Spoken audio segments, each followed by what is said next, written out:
Tonight on Oswego Now, a staple of the Oswego community is celebrating 80 years of operation. And tragedy last week as a car went into the Oswego River, what the city of Oswego is doing to make sure it doesn't happen again. Plus, gas prices continue to rise. How is it affecting people all over America? This is Oswego Now.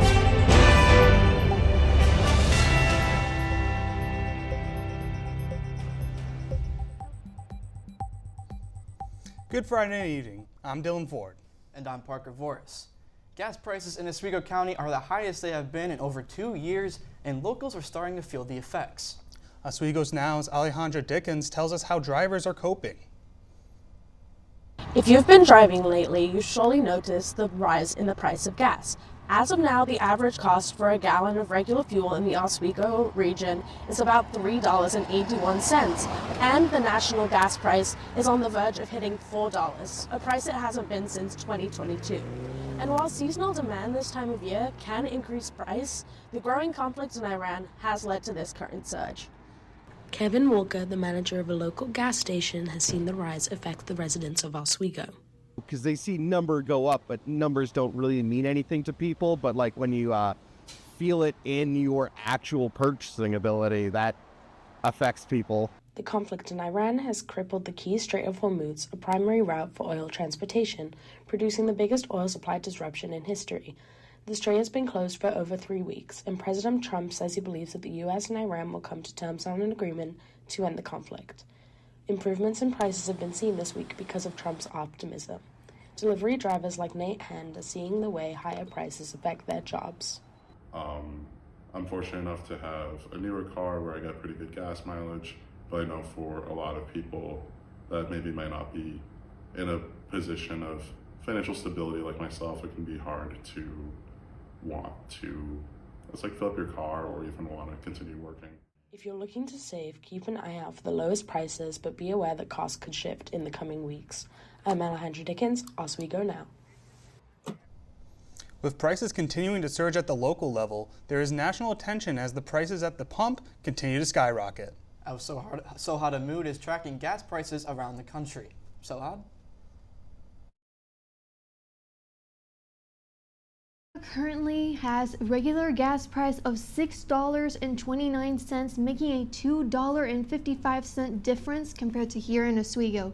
Yunting Chao says she was stunned with the sudden change in rise in pricing.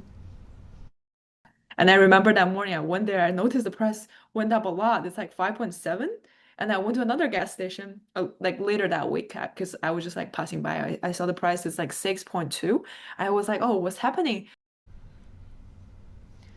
Florida is facing a regular pricing of $3.99 and diesel $5.69. Many have been facing surprise and struggle through these changes, as a resident, Cayo Enrique in Orlando, Florida, explains how he travels a lot. He faces hardships by paying a lot for gas. My university is very far away from home, so it's like an hour and 10 minutes away from my home.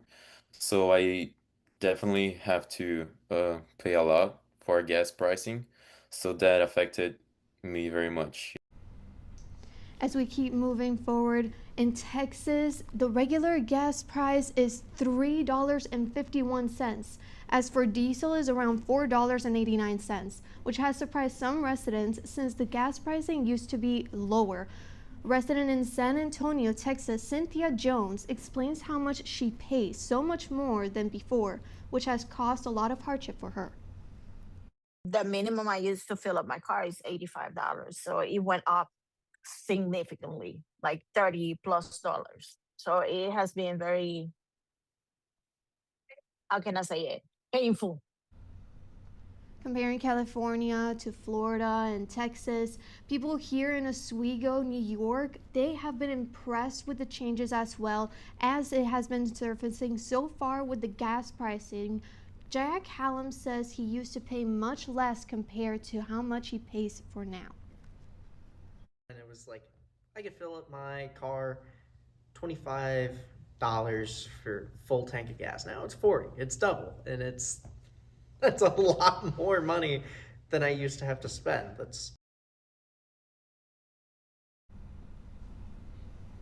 I'm Soad Hamoud. Back to the desk. Staying in the city of Oswego, a popular fast food location is set to close here in the port city. The Popeyes restaurants off State Route 104 on the east side of the city has been approved to be demolished and be replaced with a 7 Brew, a national drive-through coffee chain. Popeyes has yet to confirm the closure, but both the property owner and the city of Oswego have established that the plan is to move forward, and they have been approved that the Oswego's Popeyes location has been open since 2022. This will be the first 7 Brew in Oswego County. Students at SUNY Oswego are remembering a man known around campus as Uber Josh. As students return from the spring break following his death just a few weeks ago, Oswego Now's Julian Fike is at the memorial with more. Parker and Dylan, for many students, returning to campus feels different this week. As you can see behind me, there's a memorial for Josh with flowers, candles, and cards, all from people expressing how they feel about his passing. Students also went to social media to share their feelings, and some say he was more than just an Uber. He was a safe space for many in the community. It's kind of a surreal thing. I think we all had to take a minute. Some of us cried, and we were just talking about all the times he made us laugh, all the memories that we had with him. So many people there. And it went from students to people that just lived in the town. Everyone was happy. I don't think Josh would want anyone to be sad, and I feel like everyone is taking his memories and just sharing them and all laughing about it and sharing happy experiences rather than something that tragically happened. These small everyday interactions with Josh is what they will remember the most. In Oswego, Julianne Fife, Oswego Now. Thank you, Julianne. Following the tragic loss of Uber Josh and the second car to crash into the water within the last 7 months, Oswego's Mayor Rob Corradino is speaking out on the river safety here in the city. Well, obviously it's happened recently twice, and I have to be honest, I've lived here all my life and I can't remember any other incidences. So it's something that's been brought to our forefront because of the recent accidents. Coming up at 5:45, we'll have the full sit-down interview with the mayor of Oswego. Some businesses in the city of Oswego pay hundreds to thousands of dollars in fees to comply with local regulations. In some cases, these businesses attempt to comply but still get hit with fees during the process. Here's Oswego Now's reporter Dominic Ciccarelli with more. Small businesses are the backbone of the economy, but what happens when a business has to deal with fees from their town? Like Garofalo's, an Italian deli situated in one of the oldest buildings in town. The problem we have with it is, one, we already have a backflow type. It's just what they don't want, apparently. Two, it's very expensive. This is a backflow prevention device. The point is to stop contaminated water from flowing back into the source of clean water. Joe has been subjected to hundreds of dollars of fees for not having the correct device. I think there's only 1 or 2 people in this whole city that can do that. And we've had other people look at it and they don't want nothing to do with it. Joe isn't the only one who's had to pay out of pocket to comply with these regulations. Take it from Furlong Properties owner Greg Furlong. You have to have an engineer design it, you have to have a licensed plumber install it, and it becomes very expensive. There's a very simple fix, is you can put just a check valve in. Like in this building here, I have one. It's gigantic. Oswego County Health Department's William Havener, a supervising public health engineer, explains the city's role in the regulation and has some good news for businesses struggling with them. They have the regulatory authority to say, okay, that you have to put this cross-connection control device on our connection to your business, or the spring-loaded valves in the device are not working and can't be repaired. So that's when they're going to say you have to replace the device. We're here to help, the residents and businesses of the county, and if there are issues, we will resolve them with the city. Dominic Ciccarelli, Oswego Now. The county health department aims to help the business comply with regulations while still maintaining health and safety standards in Oswego County. Today, the sun may be deceiving as it feels much colder than it looks here in Oswego. With a quick look at the forecast, here's Oswego Now's meteorologist Jason Rude. Jason?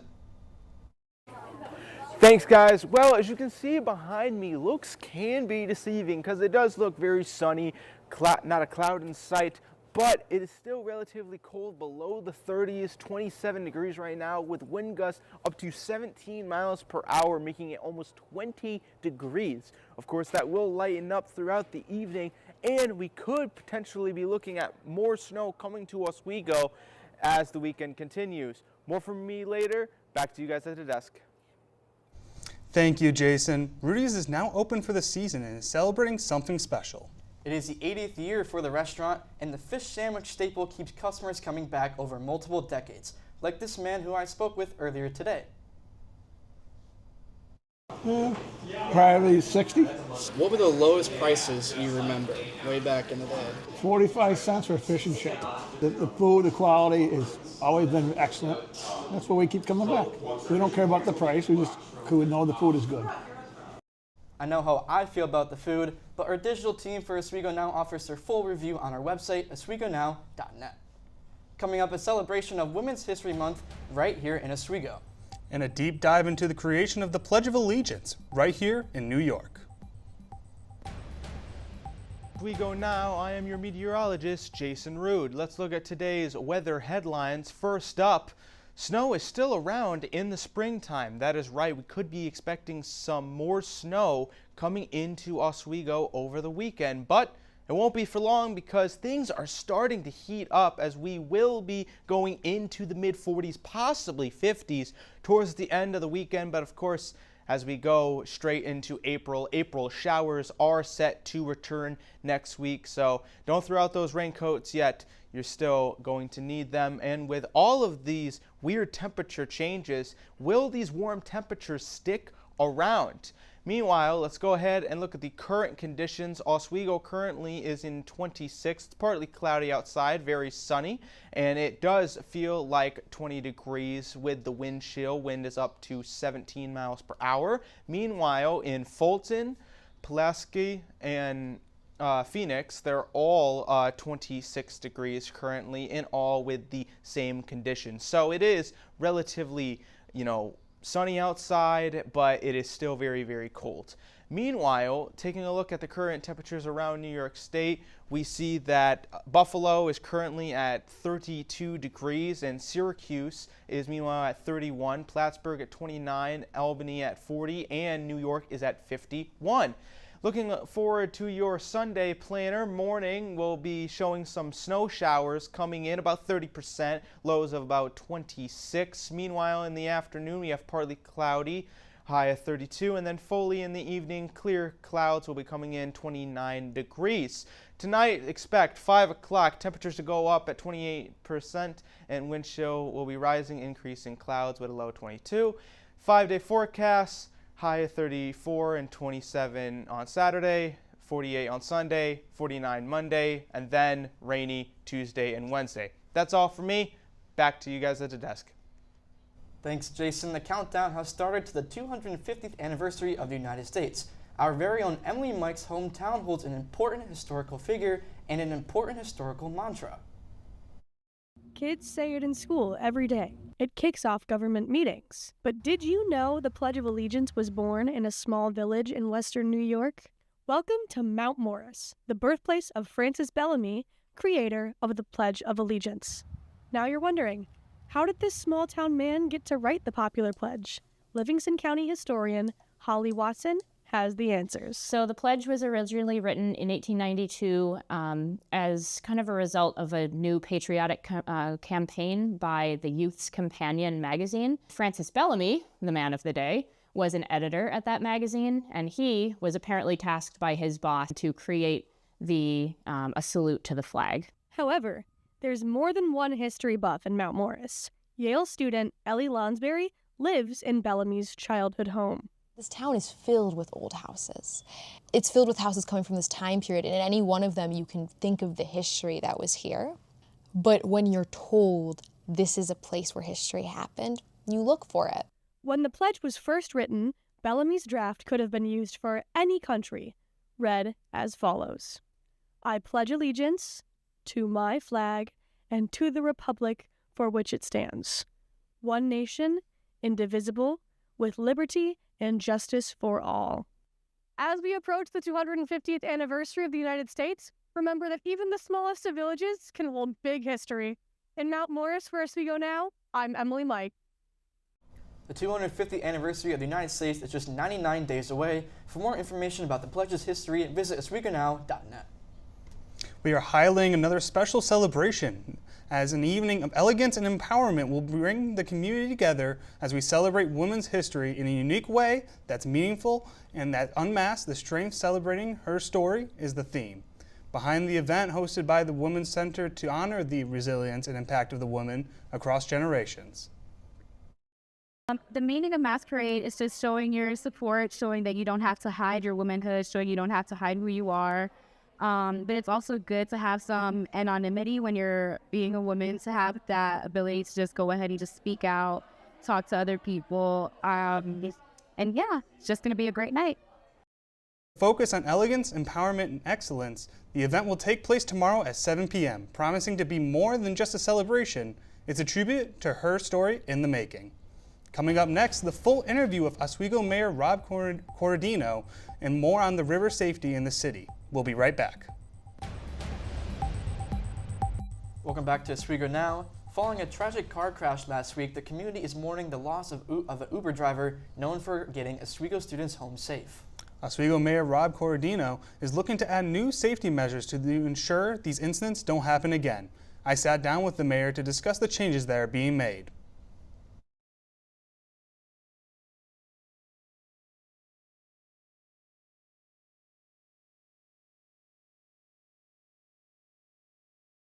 Classes come out and see me at City Hall, and it was a good experience to actually be interviewed and know how to handle yourself. You all good? Yeah. Thank you for taking the time to come and meet with us today to talk about this important topic. Following the incident that happened with Uber Josh, we're just kind of looking forward. What are some of the safety precautions we're going to be doing moving forward? Well, certainly that was a huge accident that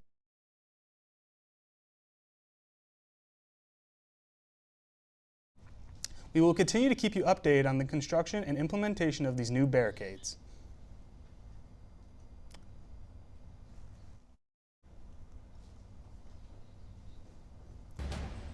Welcome back to Oswego Now. We apologize for the technical difficulties with the interview with Rob Corradino, but my name is James Fitzpatrick with your full sports report. All the buzz around this time of year surrounds college basketball, NCAA tournament, and a local product has earned national recognition for his performance in the opening round. Gavin Doty graduated from Fulton High School in 2024, and his former high school basketball coach has more to say on the Division I standout. Our Logan Russo has more. Logan doesn't have more, my bad, that's technical difficulties. But thank you anyway, Logan. Staying with March Madness, though, last night was the Sweet 16 matchup between Arkansas and Arizona. Arkansas goes into this tournament with a bad defense, and we're going to see it right here, starting off right away. Our own Jaden Bradley, who Logan was supposed to talk to, lands that three right away, showing off that bad defense by Arkansas. Moving on, Razorbacks down 6, and a good feed from Malik Thomas to the corner finds Trayvon Brazil for the triple to make it a one-possession game early. And the Wildcats are all game show their resiliency. Bounce back here. Koa Pete with the find, and Toby Awaka with the rebound slam. Look at him jumping over 3 defenders to land this.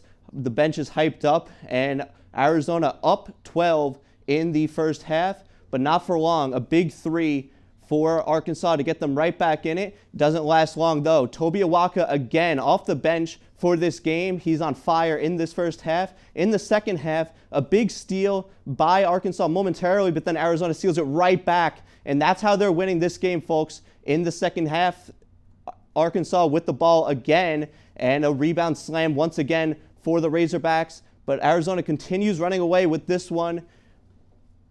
And Arkansas with the ball again, and they're going to get a two-pointer here. 81-65 halfway through the second half, and a fine and a great give and go. It's Toby Awaka again off a give and go.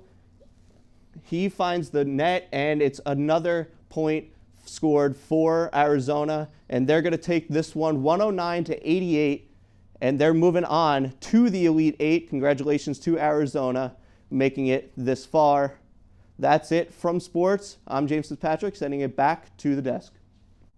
Thanks, James. With Ozfest just around the corner, there's a lot of speculation as to who will be headlining artists that. The College Students Association is yet to announce the artist setting March 31st as the official announcement date. True, Dylan, but multi-platinum rap artist A Boogie with the Hoodie released an Instagram story post advertising his upcoming shows with Marano Campus Center listed as the final stop on his tour. The post was quickly deleted, but not before Oswego students were able to capture a screenshot. That's a report for tonight. Thank you for watching Oswego Now. From Dylan Ford and Parker Voorhees, have a good evening, everyone.